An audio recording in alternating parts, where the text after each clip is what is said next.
I'm Chip Templeton here at the Mitchell Memorial Library on the campus of Mississippi State University.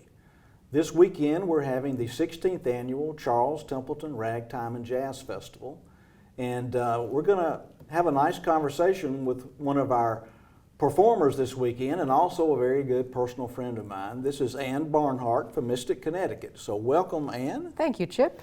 And I believe you have another member of your family that we are familiar with. Yes, I believe so. You have the famous Jeff Barnhart. I do have the famous Jeff Barnhart, yes. And we're so glad to have you back. Well, it's lovely to be back. We feel like you're just part of the family here, the thank Barnharts. You. We feel the same way. Whenever we come here, it's like coming home. Very good. So, what do you have in store musically, you think, for this weekend that we might want to know about? Well, we have a lot of surprises this weekend. We're going to be performing this weekend with a quartet. And so we'll be presenting a bit broader stylistically in terms of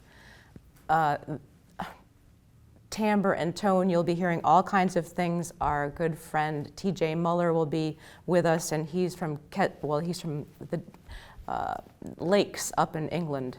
And so he has great accent, and he's going to play for us banjo and guitar and trombone and cornet. And Josh Duffy will be with us from Davenport, Iowa, and he'll be playing drums and a vibraphone and all kinds of fantastic stuff. So it's going to be a broad palette of ethereal sounds. And you brought your special flute, I hope. I did bring my special flute, yes. Yeah, tell our audience about your special flute, because it's something that has a nice story. Well, I have a bunch of flutes, actually.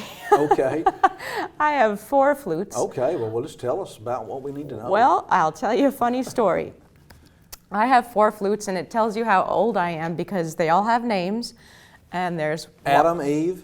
No, Laverne, Shirley, Lenny, and Squiggy. Okay, you never told me that I had never told you that? And so Laverne is a 14-karat gold handmade flute. She was made for me. That's the one I'm... And then Shirley is 10-karat gold, and she's very lovely as well. And she's beautiful. And Lenny is a flute I played in college. He's a silver Mateki with a Flute Makers of Australia head joint on it, which was handmade with a gold chimney. And Squiggy is just your run-of-the-mill band flute. He's the go outside and, you've got campfire and you're going to bring a flute. You're going to bring Squiggy because Squiggy's he's up for the job. Gotcha. But Ann is known for her golden flute. So she has 2 of the 4 are golden. I do, yes. Okay. I know you have more of the traditional classical background. Yes, I do. And then when you met that famous Jeff Barnhart, Yes. he is sort of the opposite of that. Yes, quite. Tell our audience who may not know this background a little bit about that, how you got together and where that stands, so to speak. Well, my husband kind of describes it as being Lady and the Tramp. I was classically trained. I have a lot of degrees in music, and Jeff he has degrees as well, but he is very gifted and was playing at the age of 2, taught himself chords by the age of 5, and so for him, the paper is really not necessary. And from my schooling, paper was everything.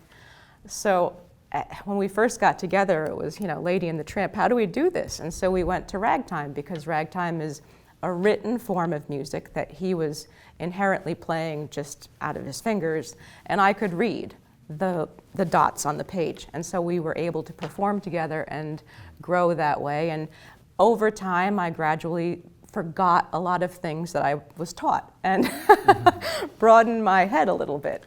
Right. Well, both ways are equally as important. But, oh, yes. But the improvisational part of music, to me, that to me is the most amazing thing. That you could be around someone that you've never met, and you're playing in front of a group, and you've never even heard the song yourself, and the audience assumes that you've been playing together forever. Yes, it's just one of those magic things that happens. And that will be what happens this weekend. The Sweet and Hot Quartet will be playing for you as an ensemble for the first time tonight. And I suspect it's going to be fantastic. It is going to be fantastic because music is simply a language. And once you learn how to speak that language fluently, you are able to communicate with each other quite simply. And that's really all there is to it. There are bits and parts, and once you understand how all the parts go together, you can make the soup. Right. Here at our festival every year, it starts on a Thursday evening, which we've had that part of the festival already with the Gatsby Gala, which is student involvement of making clothing and displaying it and so forth. And then on the Friday night and Saturday night in the evenings in McComas Hall, we have a major concert each of those nights. During the day, we have in the museum itself various breakout sessions and so forth, and many performances by our performers.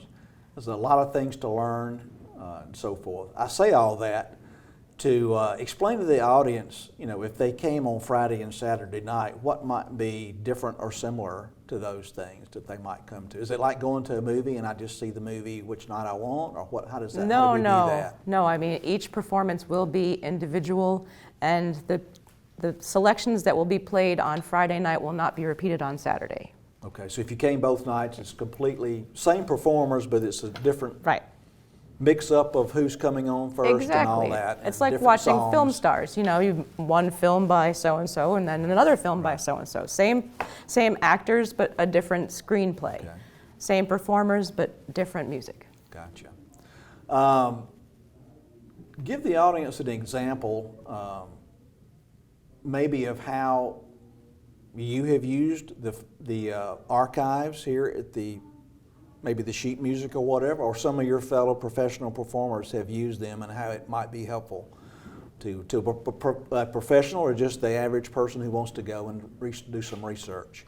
Well, that is one of the beauties of the collection here at MSU, is their diligence in digitizing sheet music that is within the public domain.